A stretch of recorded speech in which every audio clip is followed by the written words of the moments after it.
Kaleessa galgala aduu dhihaa ga'e. Jooraa ooleen alaa galee raajii ta'e.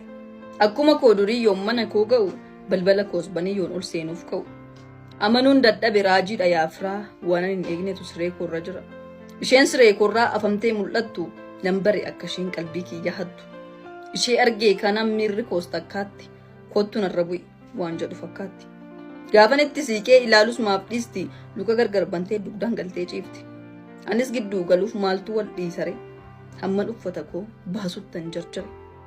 Yommuun ishee ilaalu waan ishee ni addaata isheenis na arguuf jarjarte fakkaata. Dafee uffata koo baasee daddarbadhe dhaqeen takka baadhe ol fuudhee hammadhe. Ofirra kaawwadhee gargar banee mana yommuun gidduu seenee jalqabu waan sana. Akkatti mi'aawu maalin jedha wayyoo har'a ittan ba'ee galata waaqayyoo.